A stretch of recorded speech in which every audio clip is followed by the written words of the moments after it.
Bienvenue dans cette belle demeure. Je représente mon maître qui s'est absenté.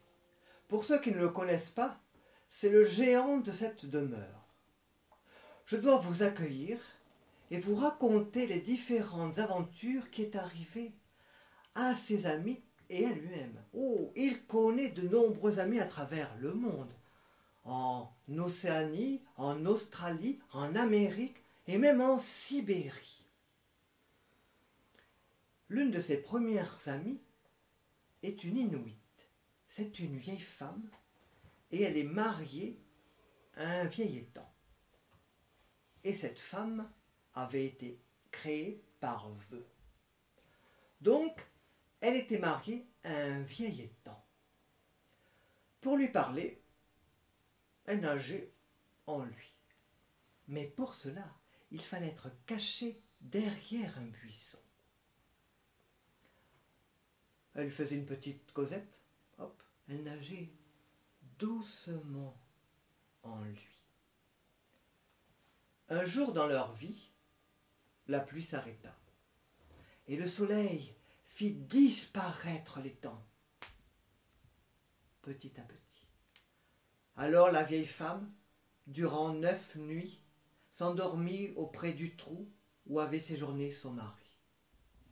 Une nuit vint un orage, mais au matin, il n'y avait toujours pas d'eau dans l'ancienne demeure de son mari.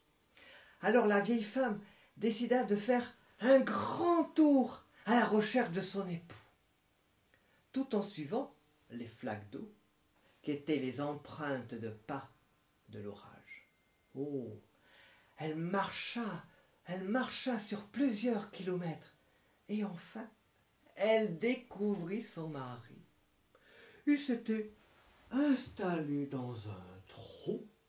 Il s'était trompé de trou.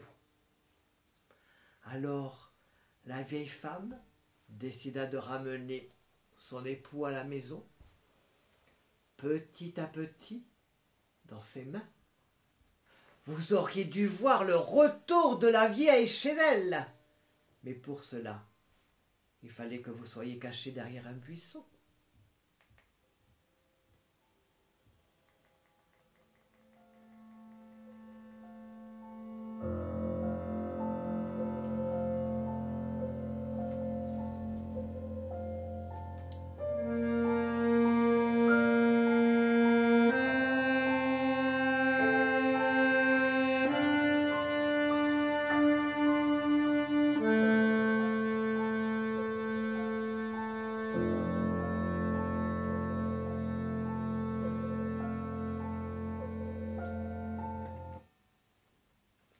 Et maintenant, il est temps que je vous raconte l'histoire de mon maître.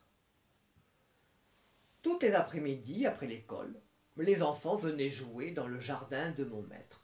Oh, c'était un magnifique jardin, avec des fleurs comme du lilas, des lys, des pensées, des jacinthes, du jasmin, des fleurs en forme d'étoiles, et 12 pêchers.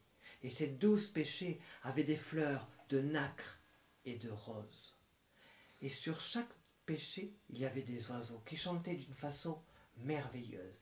Et les enfants se disaient que nous sommes bien dans ce jardin. Mais voilà, mon maître décida de rentrer au bout de 7 années. Il était parti chez son cousin l'ogre de Cornouailles. Et au bout de 7 ans, il avait décrété qu'il n'avait plus rien à lui dire. Quand il revient dans le jardin et qu'il vit les enfants jouer, il piqua une grosse colère, ce qui fait fuir les enfants. Il dit « C'est mon jardin. Je suis libre d'en disposer comme je le veux. C'est mon jardin. » C'était un géant très égoïste. Alors, il décida de faire construire un grand mur tout autour du jardin et d'y planter une pancarte. Défense de rentrer sous peine d'amende. Le lendemain, après la classe, les enfants étaient bien ennuyés. Ils n'avaient plus où aller pour jouer.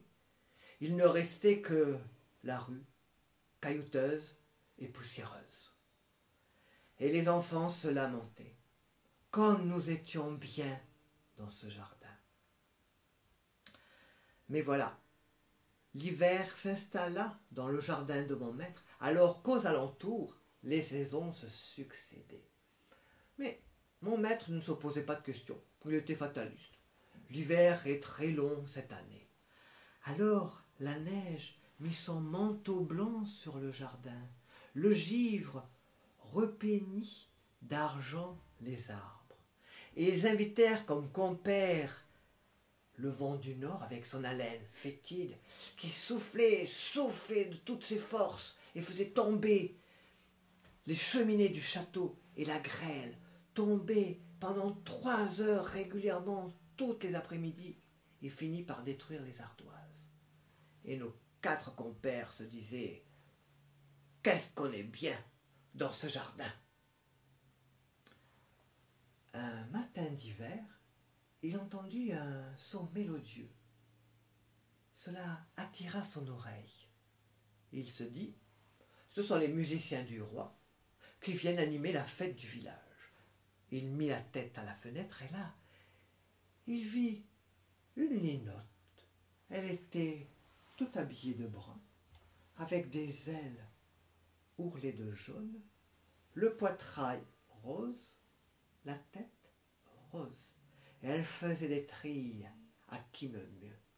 Mais en regardant bien, le géant fut stupéfait. Le printemps était de retour chez lui. 11 pêchers étaient en fleurs. Et sur les 11 pêchers, il y avait un enfant qui était passé par un tout petit trou par le mur. Mais au plus profond du jardin, l'hiver était toujours là.